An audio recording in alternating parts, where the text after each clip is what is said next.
Welcome, Richard. Kia ora. Kia ora, nice to see you. And good afternoon, and nice to see you all. And apologies from Chief Commissioner David Rutherford, who was planning on being here. He's ended up in Auckland at another important meeting, so nice to be here on his behalf. And I think probably greetings particularly from Dame Susan Devoy as well, given that there's some elements in her portfolio in the Commission that have been addressed in our submission. So greetings from all of us. I'm Richard Tankersley. I'm a Human Rights Commissioner based in Christchurch. I'm one of the two surviving part-time commissioners that are still on the board of the Commission. You've had our submission, and you'll notice that we've focused it on two main points. Firstly, the need for the long-term plan to support the Council's responsibilities in terms of the human right to an adequate standard of housing, and more about that very soon. And secondly, ensuring that the plan recognises and celebrates ethnic diversity in Christchurch. The Commission encourages the Council to be cognisant of its responsibilities in this area and to ensure that the long-term plan provides a sound basis for undertaking its functions in a human rights compliant manner. So with respect to housing, it's important to recognise that both central and local government have responsibilities that are relevant for the provision of adequate housing for all, and those of you involved in the Housing Task Force will have heard me on the subject already, and in fact I think you're going to hear me on the subject again. It's really, really important, and it doesn't mean that local councils have to provide the housing themselves, but it does mean that they need to take steps to comply with their responsibilities when carrying out their activities.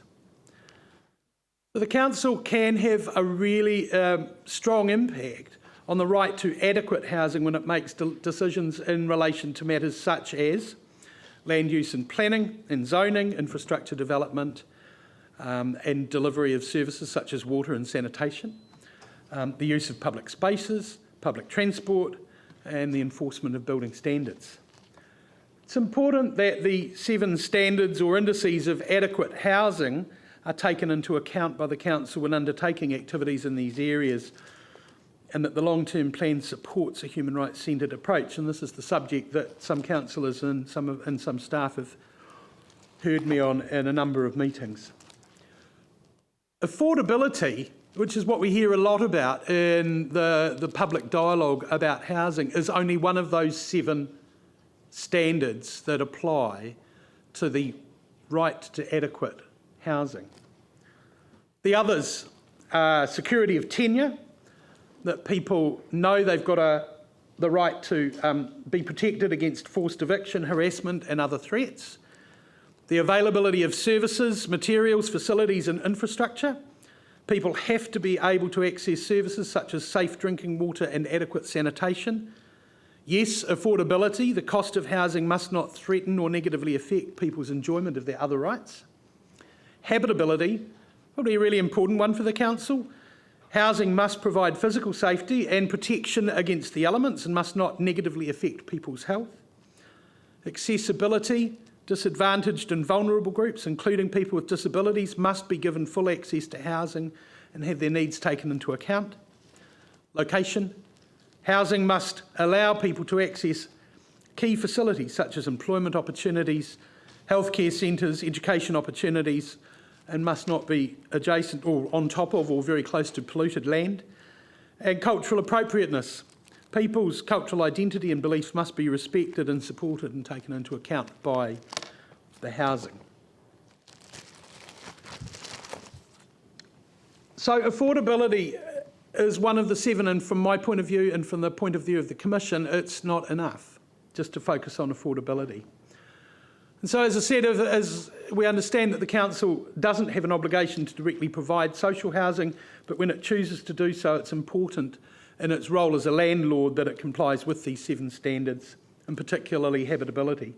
For example, by ensuring that homes are warm and safe and free from damp, such like things.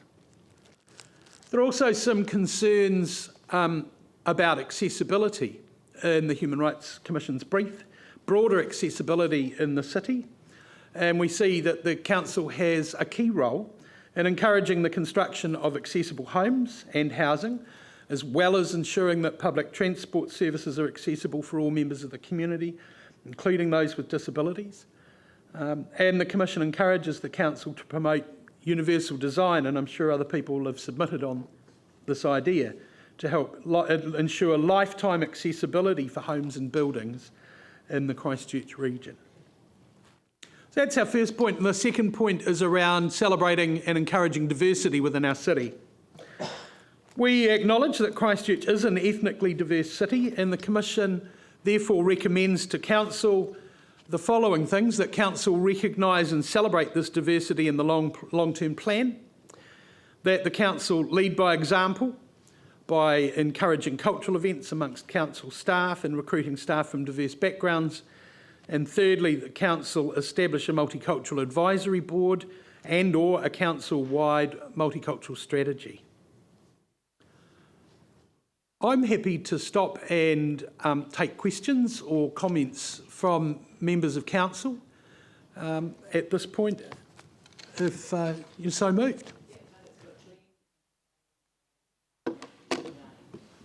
Thank you, Richard, and thank you for your submission of work with the Housing Task Force and housing in general. Obviously, clearly, I'm looking at the UN report in your submission as part of it. Yep. Really puts it, I think, beyond doubt the responsibility of all over housing, and we've been having a very vigorous debate over that, Good. which you may be aware of. So, how different is that to a post-disaster time? I mean, this talks about a kind of a usual time. It's everyone's responsibility, but how does that change? Well, I think that we're particularly concerned, but not only concerned with, the situation of the people that would be seen as the most vulnerable. But even in the earlier months after the February earthquake in particular, the people that came into Christchurch with information and advice on post-disaster recovery and such like were quick to remind us, even though it wasn't necessarily picked up by the media, that in a disaster or an emergency situation, the people who were the most vulnerable prior to the disaster continue to be the most vulnerable in the post-disaster experience. It doesn't create a level playing field just because there were 10,000 homeowners who were immediately impacted by the earthquake. It's stratified. So yes, there were some newly disadvantaged people, but the people who were already marginalised, isolated, stigmatised were still in the lowest of the low position. So it created more disadvantage, but it didn't actually level the playing field. So we're always encouraging organisations who have that influence to be particularly cognisant of the people who are the most vulnerable. With the inference that our obligations just simply deepen. Sorry? With the inference that our obligations simply deepen. That's right, because we're talking about a human rights framework that says all human beings are born free and equal in dignity and rights. And so we're talking about people being able to experience and enjoy those rights right across the board. And that means the most vulnerable right to those, including those who are, perhaps newly disadvantaged. And it means that, it's not, level playing field's a funny term, but essentially we want people to have the same experience of their human rights. Just quickly, because we're running out of time, do you think that the EQC and insurance issues and the time that it's taken to resolve these, and in fact many are still unresolved, have played a significant role in the quality of housing and the cost of housing in the city? Is that something that you've looked at as well? It's not something I've personally looked at. I know that David has looked at trying to help insurers and property owners to have better conversations, and for decision makers to talk to each other as well around all those things. Are you able to answer though? Do you think that what's gone on in the last 4 years in this city with insurance and EQC has played a significant role, and by you I mean the Commission, and from what David's done, in the quality of housing and the cost of housing in the city?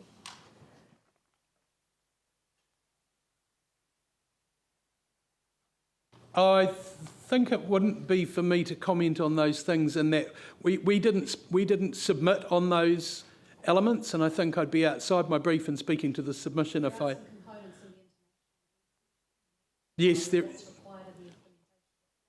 Yep.